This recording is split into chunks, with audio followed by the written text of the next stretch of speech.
Halo semua, selamat pagi, siang, sore, malam. Kembali lagi di channel My Studio Akustik, di mana kita akan membahas akustik ruang secara lebih mendalam. Sekarang di video kali ini kita akan bahas mengenai absorber panel. Jadi absorber panel ini sebenarnya adalah salah satu panel yang sangat umum kita jumpai di studio-studio. Jadi bukan hanya di studio tapi di berbagai ruangan. Mulai dari ruang karaoke, mulai dari bioskop, home theater, dan juga bahkan convention hall mungkin kalian sudah sering menemui yang namanya panel absorber. Dan bahkan di video-video kita sebelumnya, di video review itu kita sering menggunakan panel absorber di studio yang sudah kita pakai.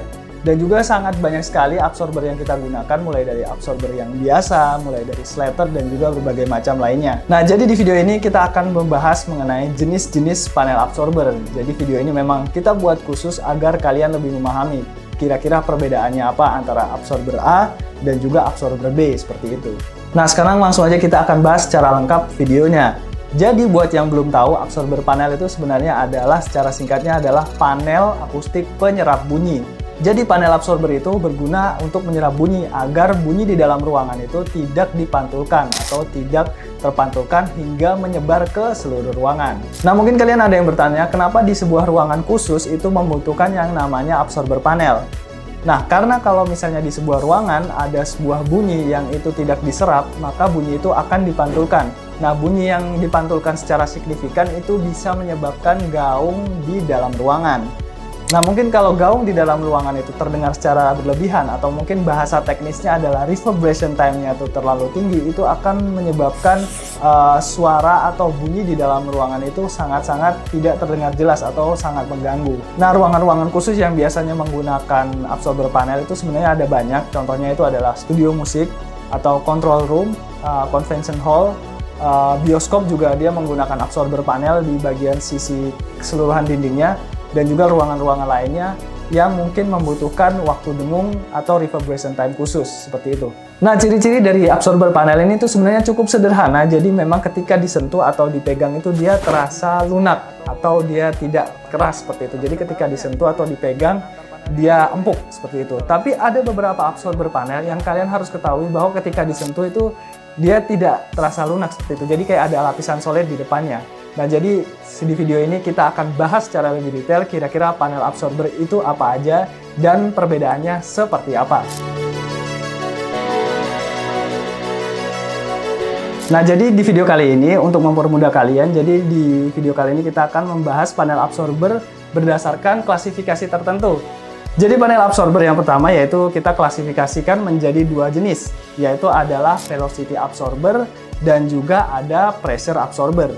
Nah, sekarang kita akan bahas dulu tentang velocity absorbernya. Nah, dari klasifikasi velocity absorber ini ada yang namanya porous absorber. Nah, jadi sesuai dengan namanya, porous itu kan artinya dia adalah berpori. Jadi bisa dibilang adalah porous absorber ini adalah jenis absorber yang tidak memiliki lapisan solid di depannya. Jadi kalau misalnya kita sentuh atau kita pegang seperti itu, maka dia terasa lunak gitu, atau dia terasa empuk seperti itu. Nah, contoh dari porous absorber ini tuh cukup banyak sekali. Ada busa akustik yang paling ramai seperti itu, dan juga ada PET panel seperti itu, dan ada mineral wool juga. Ada mineral wool, ini dia tergolong sebagai porous absorber.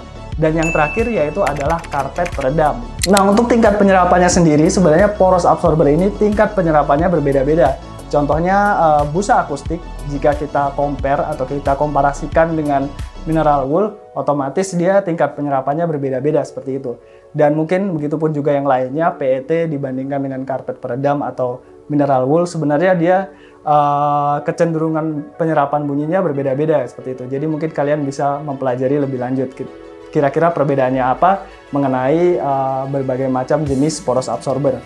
Nah, ada istilah lain dari porous absorber yaitu adalah fabric absorber. Nah, apa perbedaan antara fabric absorber dan juga porous absorber? Sebenarnya keduanya cukup mirip.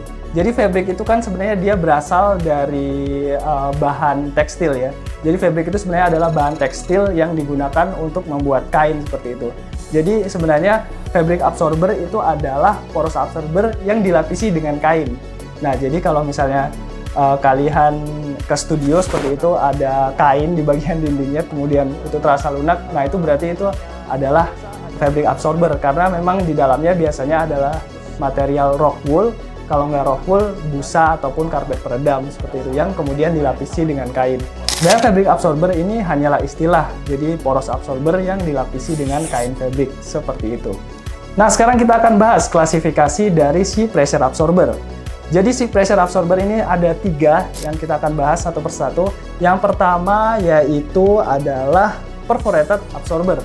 Nah, jadi perforated absorber ini adalah absorber yang di bagian depannya itu dilapisi dengan material solid dan kemudian ada lubang-lubang yang tersusun secara rapi.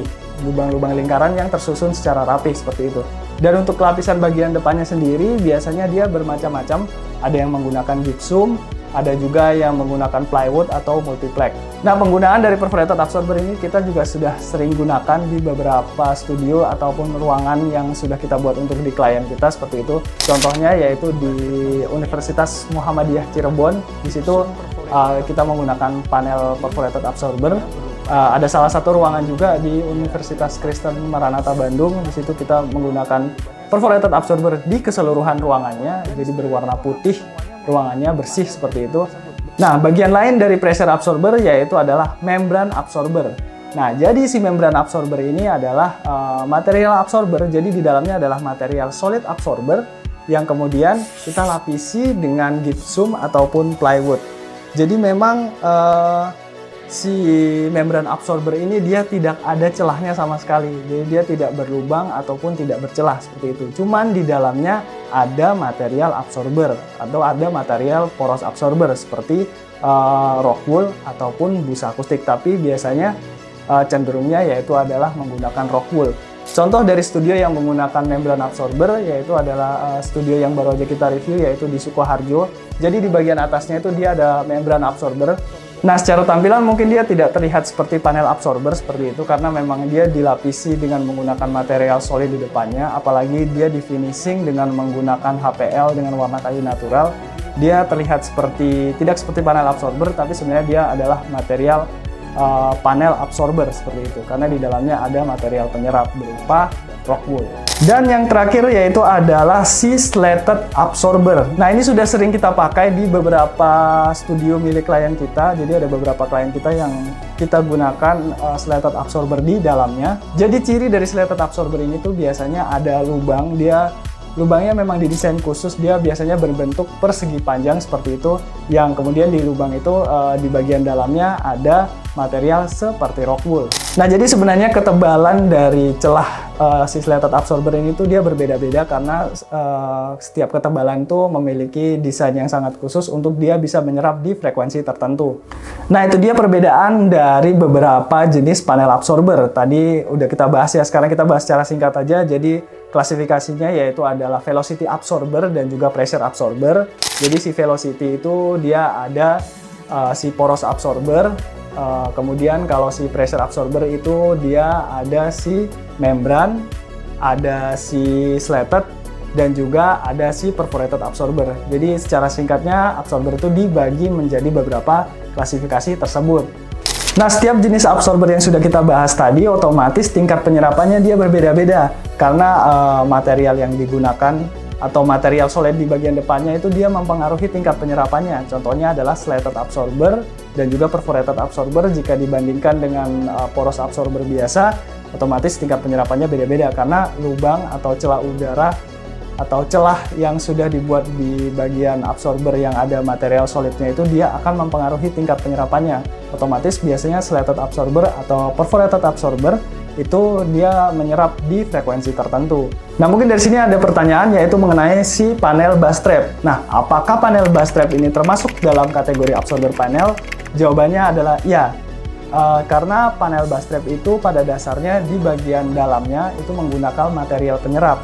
Cuman di sini panel bus trap itu dia lebih cenderung bisa menyerap ke low frekuensi karena panel bus trap sendiri tergolong dalam panel broadband absorber. Lalu bagaimana dengan diaphragmatic absorber? Nah, diaphragmatic absorber itu sendiri sebenarnya juga termasuk absorber. Jadi absorber yang tergolong dalam broadband absorber. Nah, perbedaannya apa? Yaitu adalah diaphragmatic absorber ini dia absorber yang memiliki lapisan-lapisan khusus di dalamnya. Nah, untuk si diaphragmatic absorber ini sebenarnya kita sudah bahas khusus videonya. Jadi kita udah review mendalam dari si diaphragmatic absorber ini. Kita juga sudah mengukur tingkat penyerapannya seperti apa. Kalian bisa langsung aja cek videonya. Jadi kalian bisa langsung aja cek videonya, nanti videonya ada di deskripsi di bawah seperti itu. Jadi kita sudah bahas secara lebih lengkap. Jadi si diaphragmatic absorber ini itu adalah tergolong dalam panel broadband absorber. Nah, jadi untuk kalian yang belum paham apa itu broadband absorber, pada dasarnya broadband itu kan artinya dia menyeluruh. Jadi bisa dibilang adalah broadband absorber adalah panel absorber yang mampu atau bisa menyerap di keseluruhan frekuensi. Berbeda dengan absorber-absorber yang sudah kita bahas sebelumnya. Ada yang bisa menyerap di frekuensi tertentu atau absorber yang hanya mampu menyerap di frekuensi mid dan juga high. Sedangkan kalau broadband absorber ini adalah absorber yang memang dia bisa atau mampu menyerap di hampir keseluruhan frekuensi, termasuk frekuensi yang sulit diserap, yaitu adalah low frekuensi. Nah, ciri khusus dari si broadband absorber ini yaitu biasanya adalah dia dimensinya cukup besar atau cukup tebal, karena memang di dalamnya dia memiliki lapisan yang cukup banyak. Dan mungkin segitu dulu untuk video kali ini. Semoga kalian bisa paham mengenai perbedaan panel absorber. Jadi memang kita buat secara khusus, jadi memang ada klasifikasi tertentu agar memudahkan kalian untuk memahami kira-kira absorber ini fungsinya untuk apa dan perbedaannya apa antara absorber si poros dan juga absorber si slated dan juga lain sebagainya. Nah, kalau misalnya ada pertanyaan atau mungkin kalian belum paham atau mungkin kalian ingin pembahasan yang lebih detail, kalian ingin dibahas satu persatu mengenai penyerapannya, kalian juga ingin tahu kira-kira penyerapannya detailnya seperti apa, kalian ingin dicoba langsung, kalian bisa langsung aja komen di bawah, nanti kita bisa buat videonya secara terpisah. Dan mungkin segitu dulu untuk video kali ini, jangan lupa like, share, komen, dan juga subscribe, dan sampai ketemu di video selanjutnya.